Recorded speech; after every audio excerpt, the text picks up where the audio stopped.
Alors le Fils vint, un seul souverain sacrificateur à jamais, qui est toujours vivant. Hébreux 7, 25. C'est pourquoi son œuvre ne peut plus être arrêtée. Tu es prêtre pour l'éternité. Hébreux 7, 17. Et là, dans ce paragraphe merveilleux, Melchisédek paraît. Et tout le monde se demande qui est-il? Qui était Melchisédek? Nous pouvons chercher dans toute notre Bible sans jamais trouver la réponse, et nous ne la trouverons certainement pas en dehors de la Bible.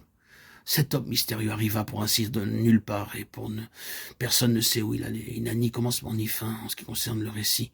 Il est donné comme une illustration du Seigneur Jésus, le souverain sacrificateur, sans commencement de vie et sans fin de jour. Il est le souverain sacrificateur éternel. Ce souverain sacrificateur qui est plus grand que Aaron est toujours vivant. Il vit à jamais pour intercéder. Hébreux 7, 25. Ensuite, il offrit un seul sacrifice pour toujours. Les souverains sacrificateurs avaient employé des millions de sacrifices, mais rien n'avait jamais été rendu parfait. Lui, par un seul sacrifice, l'a fait. C'est accompli pour toujours, et il a été le sacrifice aussi bien que le prêtre. En tant que prêtre, il s'est offert lui-même, sans tâche, à Dieu. Si nous continuons de cette manière, nous commencerons réellement à croire que nous avons ici quelque chose de supérieur, de meilleur que Moïse et meilleur que Aaron. Savons-nous pourquoi Dieu a réuni ces deux hommes? Ils étaient frères, mais ils étaient très différents, et cependant ils devaient vivre et travailler ensemble. Pourquoi cela? Et quelle était la différence? Moïse était le gouverneur, il représentait le gouvernement et l'autorité. Ce qu'il donnait, c'était « tu feras, tu ne feras pas ». Moïse gouvernait et exerçait l'autorité en Israël. Mais Dieu est encore autre que cela. Aaron était l'homme d'amour et de sympathie. Le sacerdoce signifie tout simplement cela, amour pour le pauvre pécheur et sympathie pour les hommes.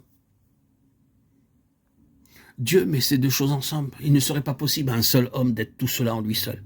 Il n'est pas possible d'avoir uniquement un autocrate. Il faut unir au gouvernement, à l'autorité, un cœur de compassion. Si ces deux choses sont ensemble, nous aurons un Israël très bon.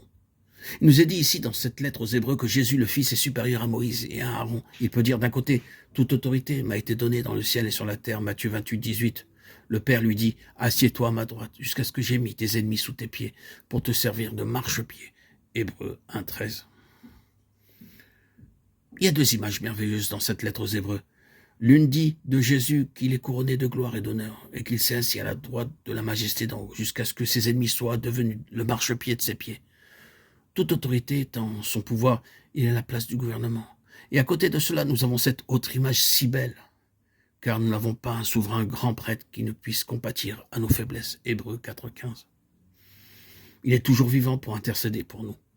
En lui, nous avons non seulement l'autorité et le gouvernement, mais encore l'amour et la sympathie. Et il est tellement supérieur à Moïse et à Aaron. Son autorité est une autorité plus grande que celle de Moïse, et son gouvernement est plus grand que celui que Moïse a exercé. Mais son amour et sa sympathie sont infiniment plus grands que ceux de Aaron. Je crains que nous devions nous arrêter ici, bien que nous n'ayons pas terminé au sujet de la supériorité du Fils. Nous n'avons pas touché à son œuvre, l'œuvre par laquelle il a accompli la purification de nos péchés, mais nous pouvons la voir nous-mêmes. Peut-être avons-nous ici une petite fenêtre ouverte dans les cieux. Si nous avons la vraie fenêtre, nous pouvons voir beaucoup de choses. Nous pouvons voir de grandes choses et voir des choses lointaines, mais ce que nous espérons de meilleur, c'est que ces pensées auront simplement ouvert cette fenêtre et que, regardant à travers elle, nous verrons une chose. Combien supérieur est Jésus-Christ à tout et à tous, et combien supérieure est la dispensation dans laquelle nous sommes entrés, combien supérieures sont toutes les ressources qui sont à notre disposition, à tout ce qui a jamais existé autrefois.